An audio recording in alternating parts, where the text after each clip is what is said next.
Hey guys, and welcome back to the vlog. Here we go. Evidence. Indisputable evidence is what I had. New York State Police didn't want to hear it. And I think that goes past being incompetent to being, I think that's criminal. You know, if somebody tells the police that a crime happened and they just ignore it, I think that's official misconduct at the bare minimum. But let's talk about evidence. And in this vlog, we're going to be talking about evidence that I uncovered, that I gave to the New York State Police. Delaney, you. Bad girls get what they deserve. That was their whole theme. Shouldn't have been the Joe Rifkin investigation. It should have been, well, bad girls get what they deserve. What else do you expect? So it winds up being one of their daughters, then it would be a different story, God forbid. Let's go over the evidence that I gave to them, that I went and dug up on my own, that I couldn't use because they put the squash on it. Okay, let's talk about December 1992. Kelly, Mary Cathrine Williams, was missing some 3 months then.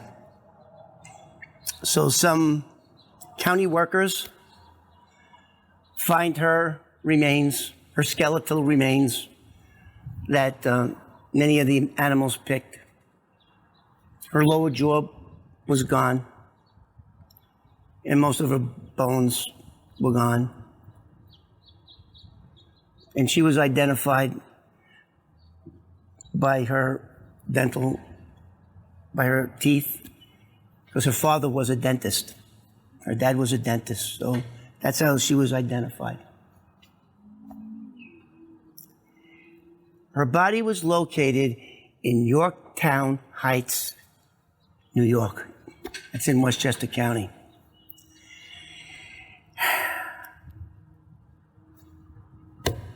Some 80 miles from where she was abducted in Alphabet City, Lower Manhattan.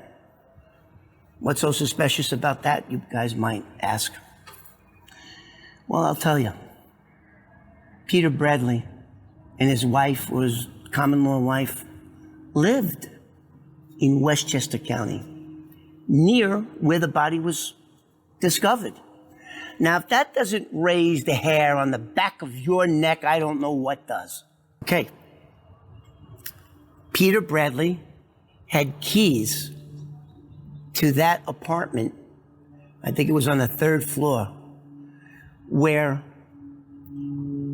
there was a bed with large posts at the footboard, the bottom end of the bed. It was a white mattress, and in the very top of the mattress, in the center of the bed, the mattress, was a deep black puddle of blood, this big.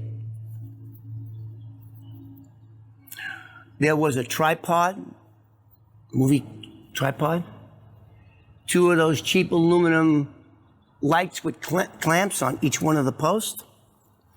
So obviously, somebody was filming.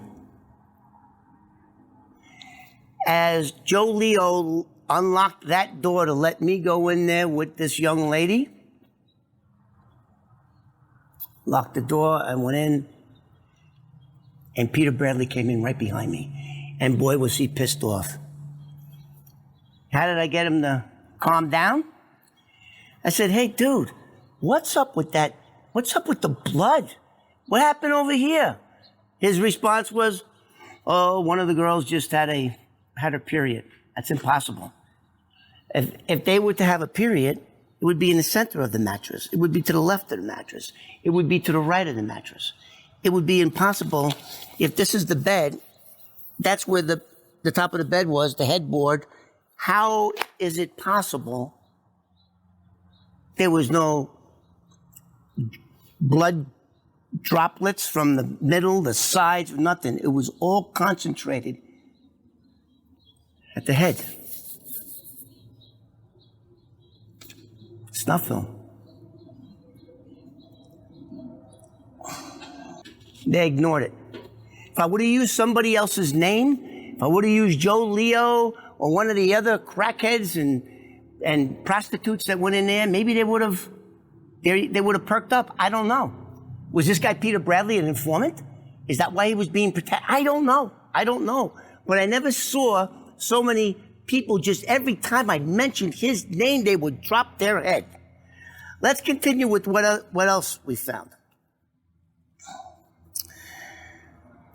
When I did go to the New York State Police during the 9 hours of, not really interrogation, I was doing all the talking. They weren't even asking any questions at this point. They brought out a bunch of photographs of items that were found in Joel Rifkin's house. Jewelry, some identification, underwear, and other items of clothing. I identified several items of clothing belonging to Mary Cathrine.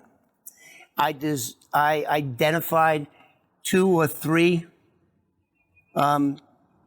pieces of jewelry, a cross with a little loop, and another piece of jewelry that was very unique, one of a kind, and that belonged to Kelly. So now I'm linking Kelly with Joel Rifkin. Now don't forget, he confessed to 17 homicides. As he was going into number 18, he started talking about Mary Cathrine, and they stopped him. The lawyer came, put the police on notice, and they couldn't talk to him no more. Okay, so then do some police work. So I did all that. Then when Mary Cathrine Williams went missing, I think in September or October of 92, Joe Leo called me, the guy that owned that squat, that apartment 439, and said, Kelly went missing. I'm renting her room out. What do I do with all her stuff? I said, I'll be right down on, and I took it all. Took her clothing, I took everything, which she would never have left. I took everything, including her address book. Look at it. Look at it right here. Took the address book, and on the very bottom of that address book says JR and 2 phone numbers. Well, one of those phone numbers wound up being Joel Rifkin's home number, and the other one, was his cell phone or pager. I forget which one it was. Might have been his pager. I don't know. Not too many people had cell phones back then, but it was either his pager or his cell phone. Well, there's a direct link right there. They didn't want to hear it. They didn't want to do anything.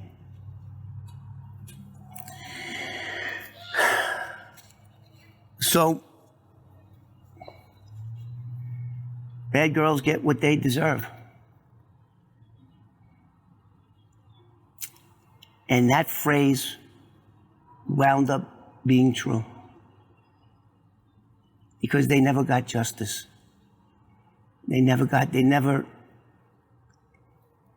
Bad girls get what they deserve. And I guess they don't deserve an investigation. I'm sure Mary Cathrine Williams came from a really good home in Maryland, I believe, in Maryland. Father was a dentist.